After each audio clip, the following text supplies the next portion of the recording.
everybody. Welcome to BYOB, the Bring Your Own Book podcast. I'm Nikki. And I'm Kelly. And this week we are going to be talking about none other than None of This Is True by Lisa Jewell. And I am so excited. We all know I love Lisa Jewell. We did The Family Upstairs last season or the season before. I don't know. Who can keep track of time now? But I'm so happy that we are doing this now because I just love any chance I can to talk about her. Before we get into all of our feelings and everything like that, Kelly is going to read the synopsis for us. Celebrating her 45th birthday at the hot new local pub, popular podcaster Alex Summer crosses paths with an unassuming woman called Josie Fair. Josie, it turns out, is also celebrating her 45th birthday. They are, in fact, birthday twins. A few days later, Alex and Josie bump into each other again, this time outside Alex's children's school. Josie has been listening to Alex's podcast and thinks she might be an interesting subject for her series. She tells Alex, on the cusp of great changes in her life. Josie's life appears to be strange and complicated, and although Alex finds her unsettling, she can't quite resist the temptation to keep going on the project. Slowly, she starts to realize that Josie is hiding some very dark secrets, and before she knows it, Josie has inveigled her way into Alex's life and into her home. I think that's how you say that word. But as quickly as she had arrived, Josie Fair disappears. Only then does Alex discover that Josie has left a terrible and terrifying legacy in her wake, and that Alex has become the subject of her own true crime podcast, with her life and her family's lives in grave danger. Yikes. Yeah. Double yikes. Seriously. I mean, I feel like this is going to be kind of a hard book for us to talk about in a super coherent way. If you haven't read the book, you might want to before you listen and watch this because there's just so much stuff. And we're going to be talking spoilers. Like, if you've watched or listened to us at all before this, you know we're going to spill the tea. So, and we're going to do it not in order because... No. This isn't in order anyway, this book. The way it's written, it's like all over the place, which I loved. So, yeah, I really like the format of having the present day of what's going on. That is in chronological order, but then you also have Netflix series, I'm Your Birthday Twin, and those excerpts of the manuscript where it's describing what's happening in the show. And she picks the most opportune moments to drop certain things. I don't ever feel like I really knew what was happening from those excerpts before they showed it to us in the present timeline or anything like that. It was very well done. Yeah. Even like the prologue. I read this like months ago, so I had to flip through before we recorded to be like, okay, what happened? Because all I know is that I loved this book. It's been a hot sec. But the prologue, I was like, oh yeah, because for me, when I read the prologue, I was like, what is going on? This is kind of weird. And then I forgot about it by the time that came up again. So when it happened like in real time, I was like, oh shit, don't go, don't do it, you know, like, which was so good because sometimes it's not like that. And sometimes you're like, oh, obviously this is what happened and blah, blah, blah. Lisa Jewell is just so good. Like from the beginning, I had no clue and I totally forgot about it until it was too late, you know? Yeah. I finished this book like last week and I don't even really remember like what the prologue was. So it's Alex's husband coming out of a hotel, like disoriented, and there's a woman following him, kind of, and he's like, what is she doing there? And then he sees a car pull up, and he's like, oh, thank God she's here. And there's a woman in the car, we don't know who, but he says, you're not my wife. And she's like, no, she told me to come pick you up. I see that you're drunk. I have water and coffee here. Come on in, it's all good. And he's like, I thought you left. And she said, well, I did, but she needed me. So he gets in the car, and she tells him to drink up. And that's it. That's hilarious. Even by the time I got to that scene in the book, I didn't remember that prologue. Yes. See? Like, I didn't remember that at all. Because there was so much being dropped in this book that I was like, I was constantly on edge. She is so good at just planting those seeds and making you feel so uncomfortable from the beginning. I know. And obviously, the book is called None of This Is True. So you can get an inkling of maybe Josie is not fully honest when she is divulging her story to Alex. But I was still surprised at some things.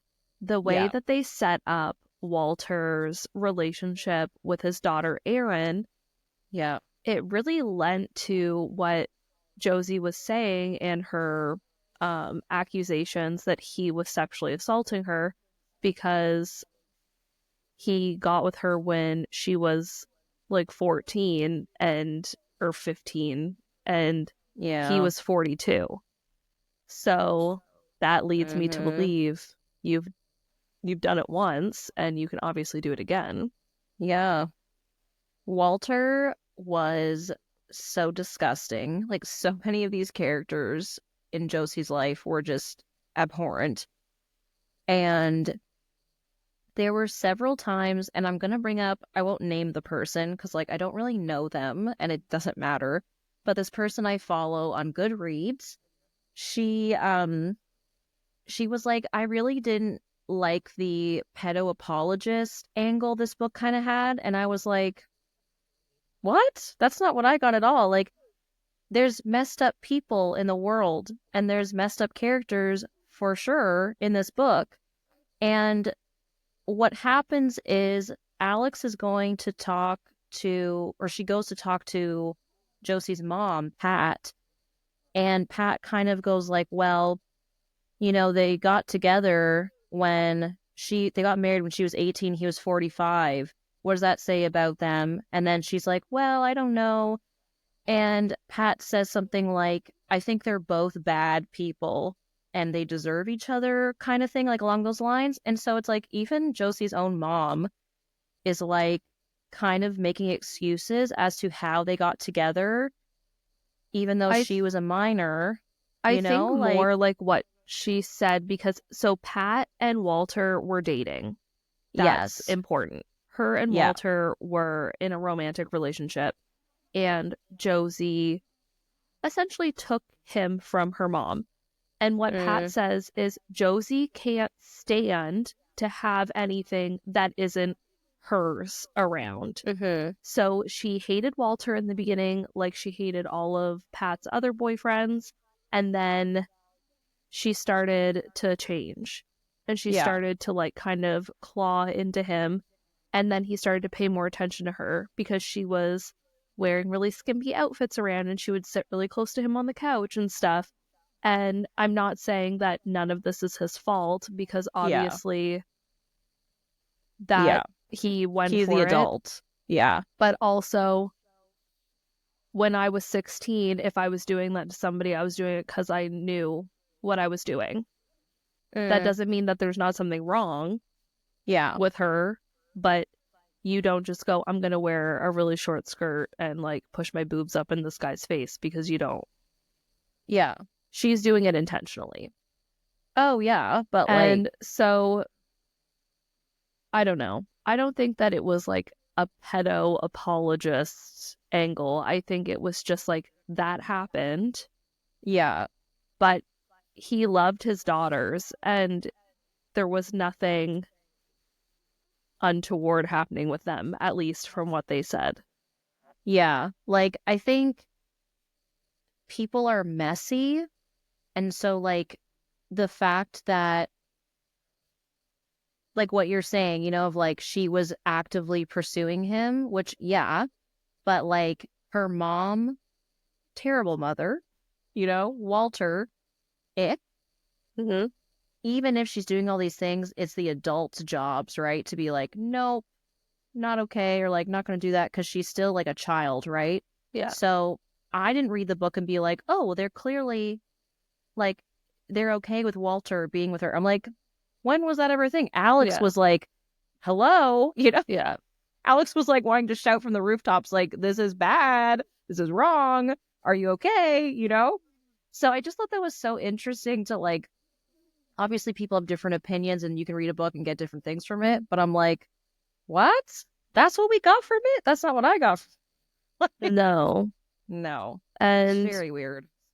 even if there was some kind of like apologist thing, I don't think that that's like an angle that Lisa Jewell would take in her real life. So No.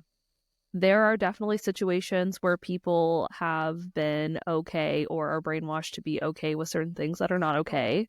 And if that was the route that she was going to take, then that's a valid route to take if it's going to put the storyline forward. I don't Yeah. know.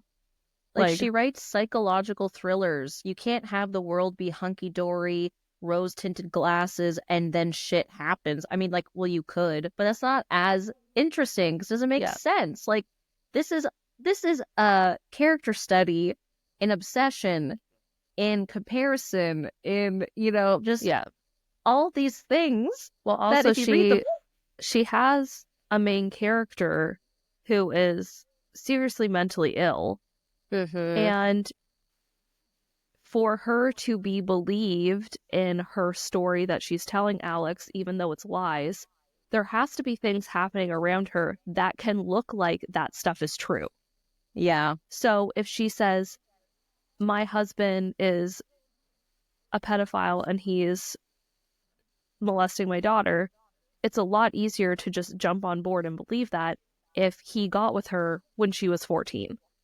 Yeah. And it's a lot easier to believe that if he does actually get out of bed every night and go to his daughter's room. Yeah. And it's a lot easier to believe that if his other daughter left the house and it could have been because of him or whatever. So you have to set that stuff up. Yeah. If it was just like, oh yeah, none of that was true and he was actually just a great husband, everybody would have been like, womp womp, what is this book? You need the twist. Yeah. And there were many a twist in here. Like, starting at the Yeah. very beginning, the birthday twin thing, at first I was like, okay, like, what's going to happen out of this, you know? Like, when I read the synopsis before I bought the book, I thought, okay, like about the birthday thing. And then as, like, you get more into it, you're like, okay, shit's going to go down. Obviously, it's Lisa Jewell. So I was like, let's do it. I bought it because she was a podcaster. I thought, this will be fun, you know? Yeah. And it was fun, but it was scary and it was creepy. But at the very beginning, Josie and her husband Walter go to a restaurant they wouldn't normally go to, and she spots her across the room, and she's like, I wonder how old she's turning. And then she discovers, you know, they're the same age. They talk in the bathroom. They were born at the same hospital, like all this stuff. And I mean, clearly Alex and I are very different people, but that's where I would have ended it. I would have been like, oh, cool. Bye. You know? But like the way Josie just kind of like, you know, edges into her life from the very beginning is so sketchy, but also so sad. Like, did And you real. feel I mean, we all know people that like you might just like feel bad for them, so you let them talk a little longer than you want them to, or Mhm. whatever. You just don't expect them to be psychos, Yeah, usually. yeah, But I mean, if she like, so that's where Alex does want to leave it. She wants to leave it at that conversation. And then Josie creeps her on Facebook and finds out what school her kids go to, which is the same yeah. school that her children went to when they were younger. Mhm. And she proceeds to go to the school, like she's just Little meet walking her cute. dog and reminiscing. And she's like, I really have something I'd like to talk to you about. Are you free this time? And she basically asks Alex so many times that she's free that Alex eventually has to tell her that she is free at one of the times because you can't just be perpetually busy. Yeah. And so God. they meet again. And Alex is like, who is this fucking woman? Yeah. Like I I feel like I would totally fall into this trap because I'm always like, I don't want to be rude, you know? Yeah. That's the thing. I don't want to be rude. But if Alex had just been a little ruder, you know, Yep. we wouldn't have this book. I know it's not real, but like, it is so scary. It's so scary. And like, um, okay.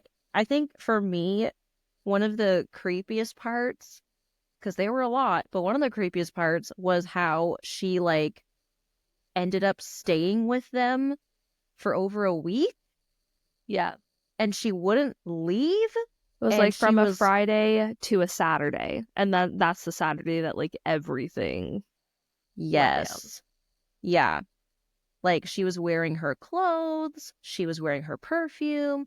Throughout the book, she's like stealing little trinkets and trophies, if you will, of Alex's life, like some of her mail, like a magazine that she gets, and like a bracelet and all these things.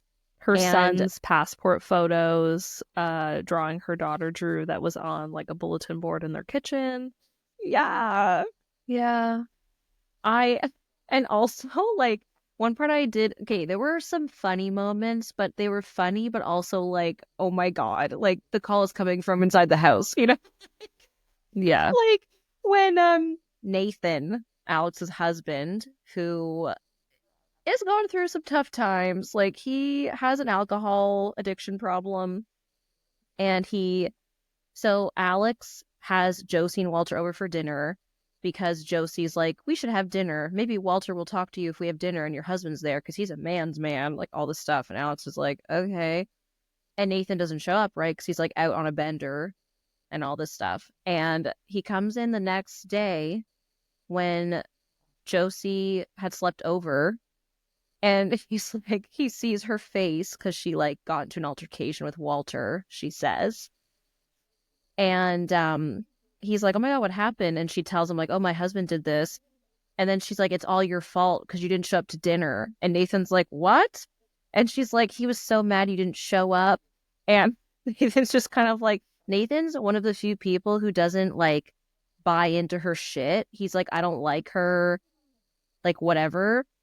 But I just thought it was so funny how she was like, well, you know, it's almost as bad as having a husband who doesn't show up to dinner because he's out with his friends or whatever. And he's like, who is this crazy lady in my home? Yeah. Like, can you imagine if I was at your house and Bryce shows up late something and I'm like, yeah, well, at least my husband's not a piece of shit. Like, what? He might have beat the shit out of me, but at least he came to dinner. What an argument. Like, right?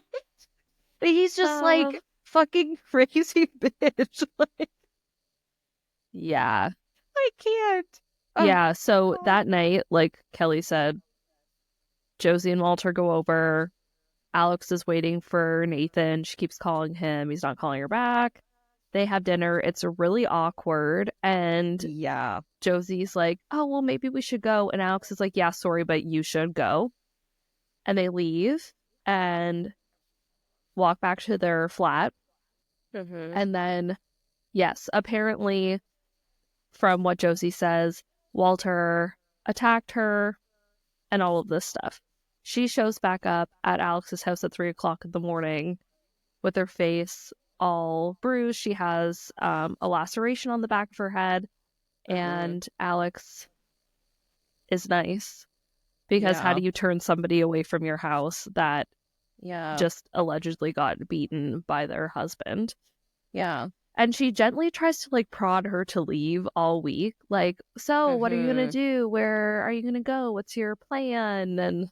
And stuff. And she's like, my sister's coming to stay on Saturday night. And she goes, oh, well, then I could stay until Saturday. And I was like, whoa, okay. Like, right?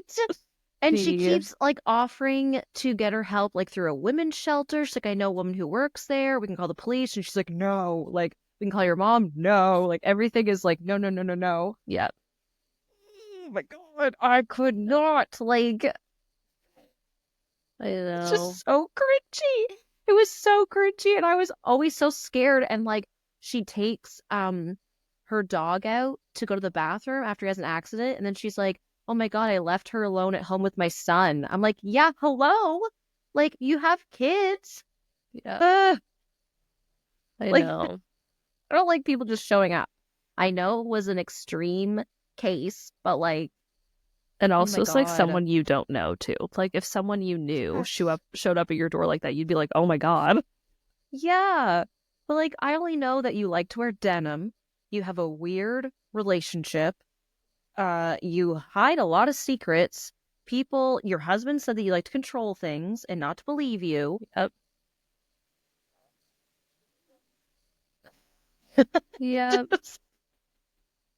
I don't know. And for the kicker of it all, they find Walter dead in the bathtub and her daughter tied up to a child's chair in a closet that she had been in for the week. So that Friday night, she attacked Walter. She screamed horrible things at him. Yeah. Like, true, but not true. Like, Yeah. it was like there was a lot of feelings happening. Yeah. And he has a heart attack while she's attacking him. And he Yeah. dies. And she puts him in the bathtub. I don't know why I picture him. This is going to sound so sad. Not sad, bad. I don't know. I pictured him as like Bill Nighy. What? Why are you gonna do that to Bill? I know, but like Christmas is all around us. I know, but that's like, I don't know, the like tall, gangly, like older man, like really? who could have been like cute when he was younger and stuff like that. And anyway, Well, that's not how I pictured him. Okay.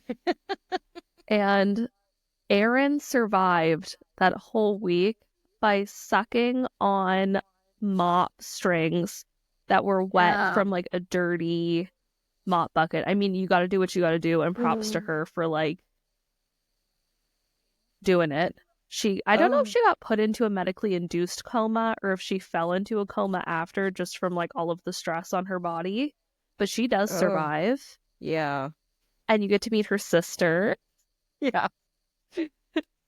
Party. Thank God. Yeah. It's like, Yeah, God.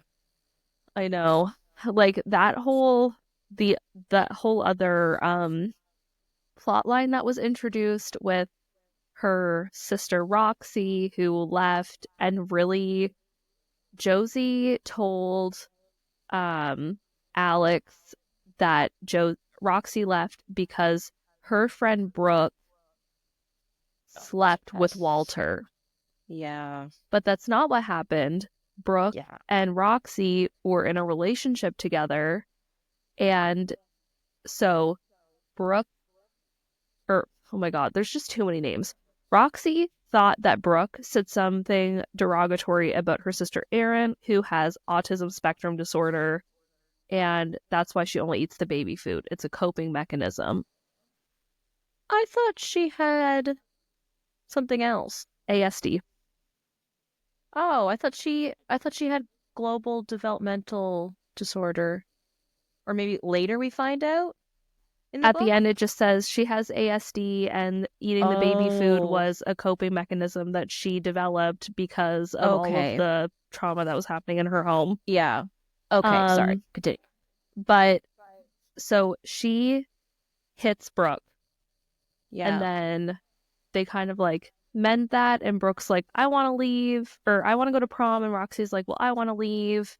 And there's this altercation in their home where it's kind of like unclear what happens, because we see a little snippet at the end from Josie where she's thinking back on the memory in a totally different way.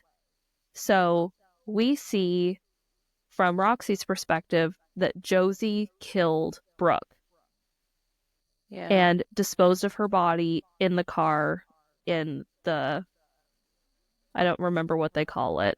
There's basically like an alley with a bunch of garages behind the flats. Yeah. But the way that Josie thinks back on it in the epilogue is that Brooke and Roxy have an altercation in the kitchen, and Roxy kills Brooke by accident. And then the whole family has to get rid of her body.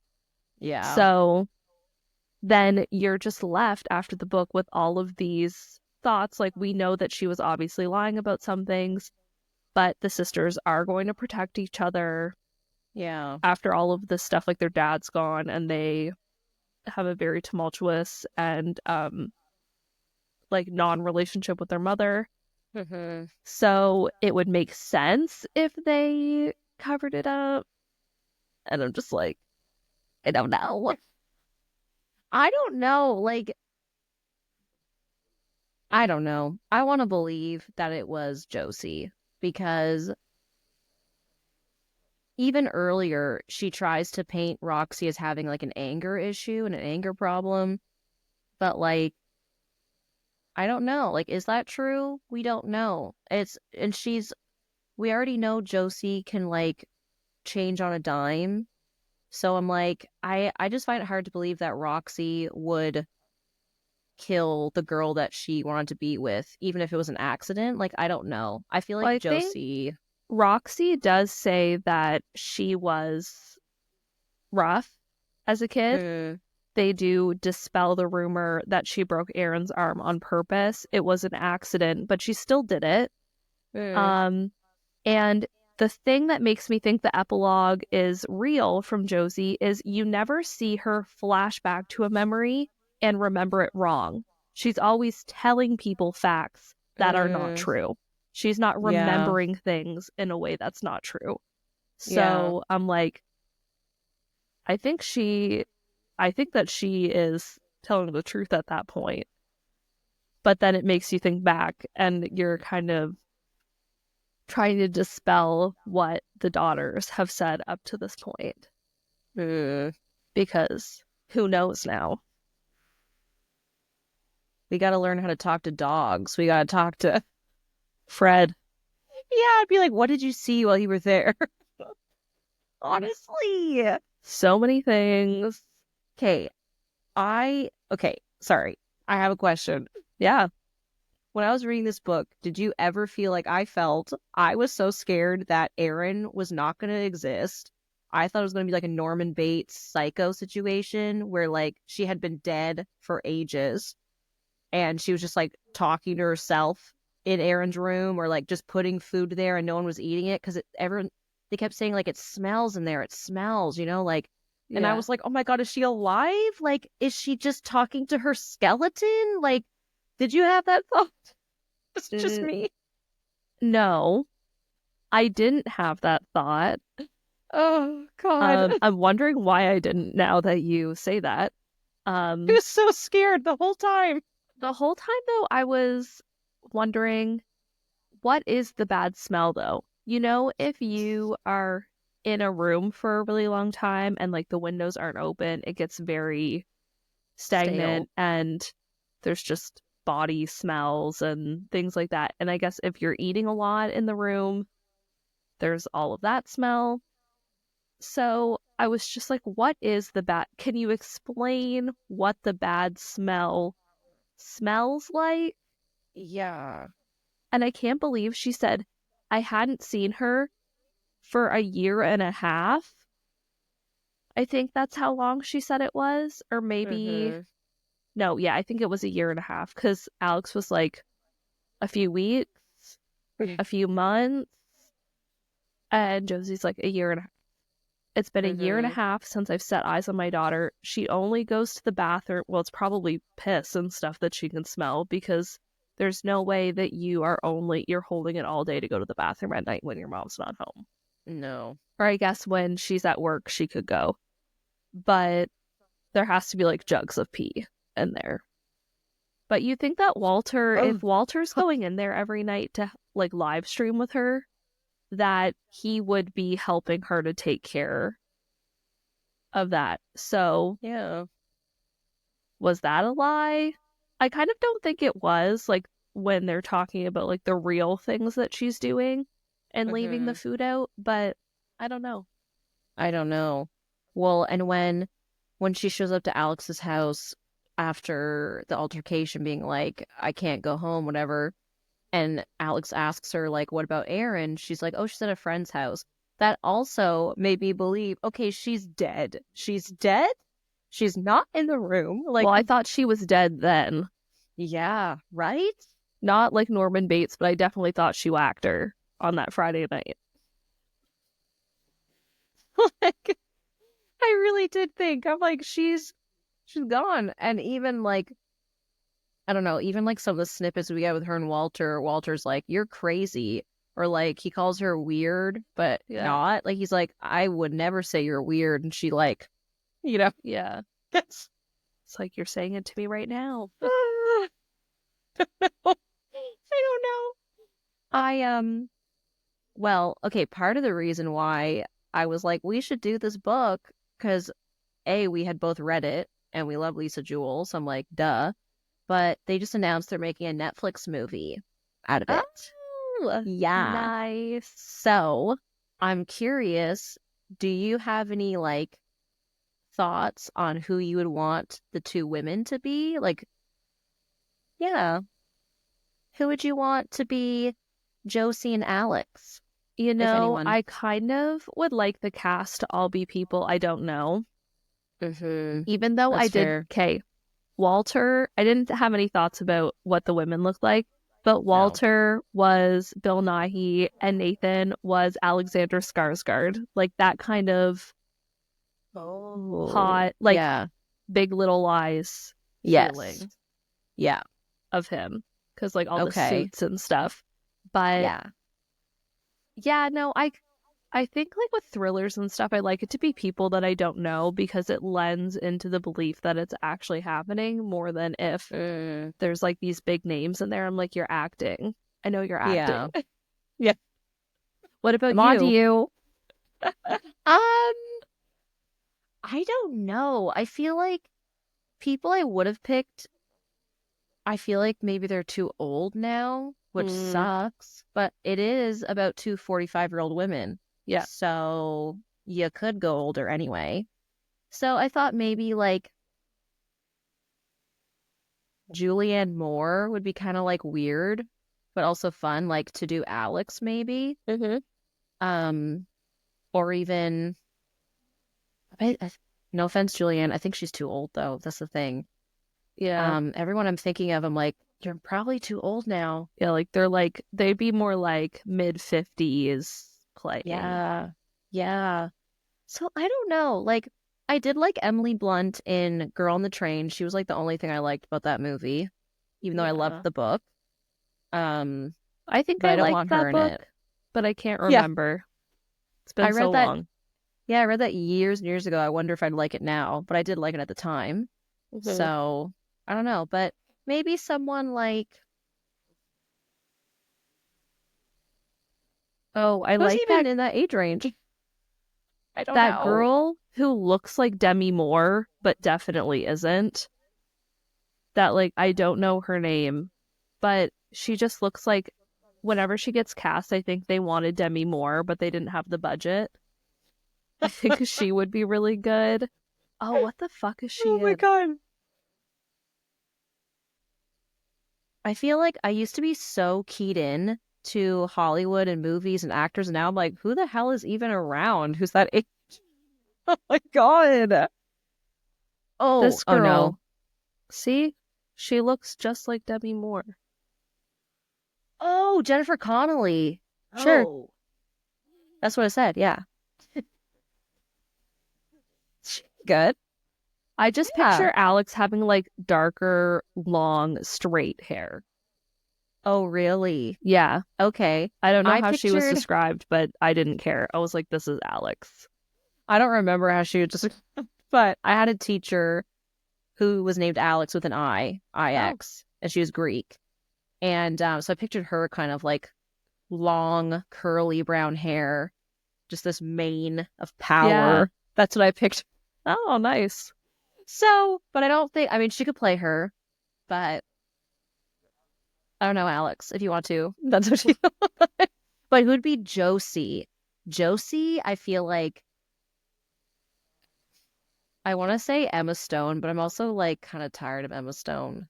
Me too. Sorry, everyone. But the like deep kind of almost lisp that's not a lisp. And I'm like, I don't know. There's something about her voice that is like, it's just very specific, and it's really grating now to me. Like she's just Emma Stone playing a character in all of her movies because she can't change her voice to be not that. And it's just very distinctive as her. It's kind of like Tom Cruise. Like Tom Cruise is just playing himself in movies. That's how I feel about Emma Stone. Yeah, I get that. That's how I feel about George Clooney. Yeah. Like, I don't think he's a bad actor, but whenever someone's like, oh my God, George Clooney, I'm like, okay. Yeah. Like, you've seen one, you've seen them all. Yeah. But like, someone like that could be, oh, what about Jennifer Garner as Alex? Oh. I love her. That could be fun. Yeah. And then maybe like, no, she's too old now. Christina Applegate would have been really fun as Josie because she's good at playing, someone with edge. Yeah. Josie, too, she's like such an enigma. Like, whenever I try to picture her, like, I see like hair, but her face is just kind of like blurred out. Like, I'm not seeing anything real. Yeah. But they do say like she's pretty, but the way that she like dresses and like does herself up makes her look really unappealing. Yeah. Which, I mean, it's Hollywood. They could do that to anybody. Yeah. And I hope they do, because sometimes they like to make everybody pretty. And I'm just like, no. I remember years and years ago watching Oprah when they were doing, the whole episode was on the movie Precious, based on the novel Push by Sapphire. Every time they said Precious, they had to go, based on the novel Push by Sapphire. And I'm like, okay, we get it. Like, whatever. But anyway, that's like, good for you. The like young Black woman who has a baby, or she has several babies, or yes, I never watched the movie, and I didn't read the book. I didn't read the book. The movie was really intense. Like, yeah, that's why I didn't watch it. Yeah, it was really intense. I think it was well done, like from what I remember, but it was intense. But Mariah Carey played her social worker in the movie, and Oprah was like, what was it like to go on screen just like fully undone, no makeup? And I'm like, oh my God, like give me a break. Like that's what we're gonna talk about. Mariah Carey, she's like beautiful, especially back then. Yeah, like she was a lot younger. Oh my God, I'm like, wow, good for you. Like I'm wearing makeup today because I was like, oh, people are gonna see me. But like normally, it's like nothing. And even if you wear makeup, that's fine. But I'm like, why are we talking about this on Oprah? I'm like, good for you. You're so brave. Like, give me a break, Yeah. So we'll see what they do with this. I think this would be I am curious how they will make it into a movie, just because the writing style, like we said earlier, is like, it's choppy, but it's not, like it's a lot of vignettes. Mm-hmm. So how do they do that for the screen while keeping the pace, I think it would work better as a series. Yes. Like a limited series than a movie. I think that they can do it. I think they just have to film it like how they film documentaries. You know how like the person gets in the chair and it's like really quiet and they're like, okay, I'm ready. And then you like see those little parts, but then you're watching them in between. Yeah. Like, that would be really cool. Yeah. Oh, that's a good idea. Netflix, hello. Give me money. I think that would be great. Yeah, I do too. Oh my God. I have to say, this was my 10th Lisa Jewell book that I read. And now I'm at 11 because I read The Night She Disappeared, literally right after I started it. And where does this fall among the 11? Because I've read them over like quite a few years, like 5 years probably. I think it does land in the top 5.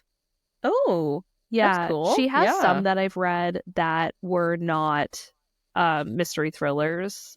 Like The Making of Us wasn't a mystery thriller. It was like a little bit of a mystery, but it was about like donor children finding each other and then finding their donor father. Oh, Which okay. it was nice, but it wasn't like one of my faves. So I do tend to gravitate more towards these ones of hers. And yeah, so I think it is top 5. I read it really fast. The one I read after the night she disappeared, that one was like top 3 for sure. That was great. Is that Then She Was Gone? No, the night she Oh. disappeared is different. No, I know. I'm just saying, which one did you read after? After You, what? s- you said didn't you say the one you read after the night she disappeared was top 3? No, the one I read after, comma, the night Oh. she disappeared. I was like, great, what is it? No, that is it. The night she disappeared, and that was her Okay. like COVID book that she wrote. Okay. And oh my freaking god, Kelly! I also have that one, and I didn't know, Okay. but it was crazy. There was 3 different timelines going on that kind of like converge, Okay. and it's like this teacher and his wife moved to the country, and she's like a cozy mystery writer. Okay. And she finds a sign in their back garden pointing down at the ground, and it says dig here. And she does, and it leads her into this whole thing, and then you're seeing the timeline leading up to the night of the disappearance, and then the person who disappeared's family, and then the mystery writer who's trying to discover this in like a year after it happened. And it was fire. Oh my god. It was definitely good to like pick that up after this one, because this one I enjoyed so much, and to be able to just like roll on into another Lisa Jewell that was also 5-star was just so good. Oh So yes, good. you gave us a 5-star. We didn't even say that. Yeah, I think I did. I think I gave it 5. I think that's Feels what like I a saw. 5 in my heart. I gave it a 4.5 because I just found the ending was a little drawn out. Right. But like I still loved it. It was like, oh my god, so stressful. And the ending was very sad, very dark, which is fine. But yeah, I do think there's a lot of different, I mean, duh, Kelly, but there's like a lot of different styles of thrillers, right? Because like they're not always like that at the end. Sometimes it's like, boom, we caught the guy or we solved it, and then it's like done basically. Yeah.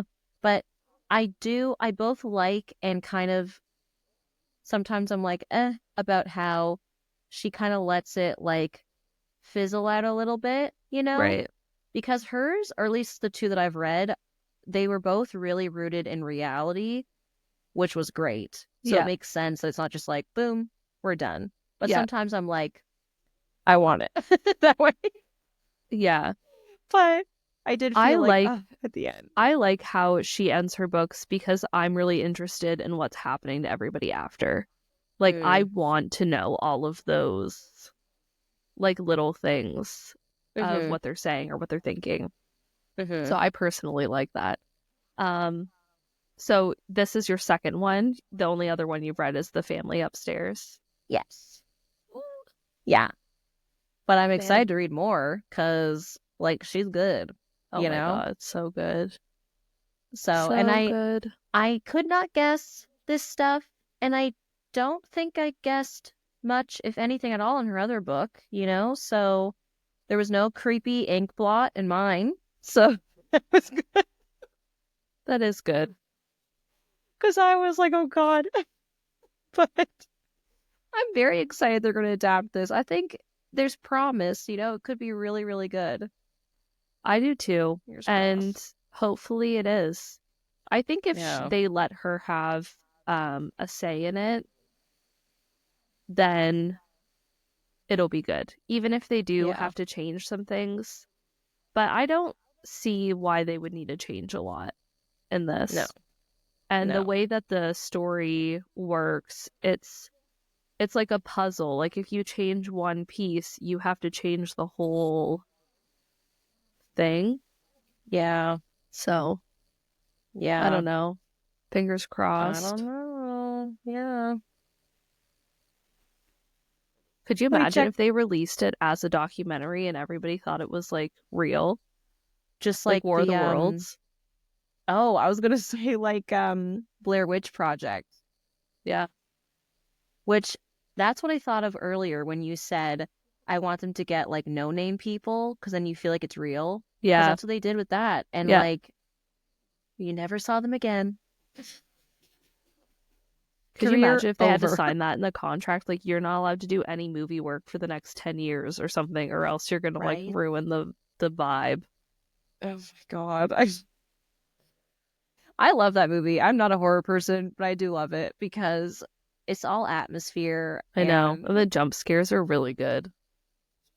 and the snot. It's like I was there. Yeah.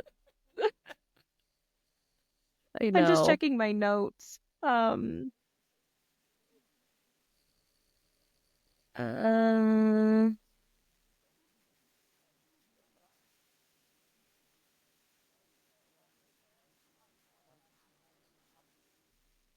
oh, I do have a question. Yeah. That's okay. Because I read this so long ago, I tried to like get a refresher before this, but I don't remember. Do you remember if we ever got any kind of info on Josie's dad or like what her parents were like? Because I know we talked to her mom a bit, but I Yeah. don't remember. So her mom mentions her dad one time and she says, uh, she like didn't even know she was pregnant. Mm. And by the time she did know, the dad was like gone. And Okay. so he like doesn't even know that he has a daughter. Probably Mm. for the best at this point. Oh my God. Like, I did feel a lot of sadness for Josie throughout the book, as well as like just complete shock and awe and horror, but yeah, I I don't just, think I ugh. felt bad for her because I'm like, I mean, I know there's a lot of argument on like nature versus nurture with people who have psychological problems, but I just really feel like she was going to be like this no matter what her mom was like. So, Mm, whatever. let the chips fall where they may, and let's hope I don't fall in there as well. Yeah. I mean, it's fiction, Yeah, yeah. but yeah, I mean, if wild. her daughter is autistic, the odds are one of her parents are also autistic. You know what I mean? Like, Mhm. not always, but usually. So I don't know if it would be Walter or her. I also don't want to go down that road, if like the villain of the story, like Yeah. so, but no, I did feel a little sad for her. Not, you're gonna laugh at me, but kind of like how I feel about Gollum. Gollum is Yeah. so gross and just terrible and does so many awful things, and yet I do still feel a little like you make me sad, you know? Yeah. I feel sad for you, but I do not excuse all the shit you did to Frodo and Sam and all the other people. Okay? So, Yeah. or hobbits, not people, I guess, whatever. But That's yeah, fair. she Gollum's is the different though. Gollum. He's in a different tier. Yeah, but Like anyways, maybe I I would don't know. feel bad for Josie if she also like physically turned into something totally different than a person and like Yeah. only ate fish from streams. Like maybe I would also feel really bad for her. Yeah. I'm just like I just the way I that they just know. left her like she's on a bus just thinking about this stuff, probably waiting to change her identity and go do it to someone else. Right? It just blows my mind. Maybe this podcast / documentary thing in the book, well, do you think she left the door open for a sequel? I don't know. I don't know when this book was written. I know she doesn't really like to do sequels. Okay. And it was last year.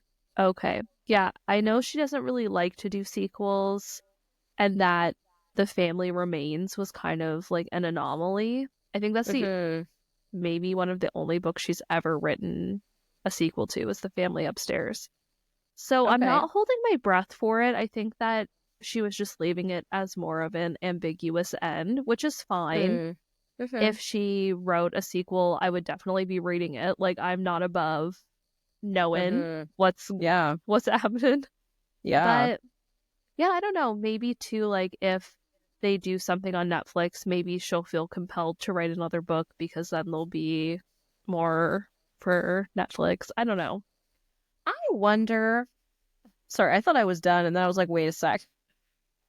Because throughout the book, she says a Netflix original series, which a lot of the times when they do things like that, they like make up a similar sounding name, but it's Netflix. So I'm like, were they in on it? Like, were they like, we want you to write something that we will adapt? Because that would be fucking cool because it is a good book. So like, good for you. There very rarely are good books when you get asked to do things like that. Right. Yes. Like, or maybe that's just how she got the deal with Netflix. Because they were like, oh, well, I mean, it's already there for us anyway. Yeah. So we might as well do it. We're already a part of it. Yeah, we're canon. I just think the way this is laid out in the book and the podcast and everything, this could be like the Jinx, like the HBO series, the Jinx, where they lay it all out, they find him guilty, or they don't find him guilty. They get a new piece of evidence, and then shit hits the fan in real life. He goes to prison, all this stuff. So this could be like the Jinx part 1. And then we have the Jinx part 2, where she's on the bus.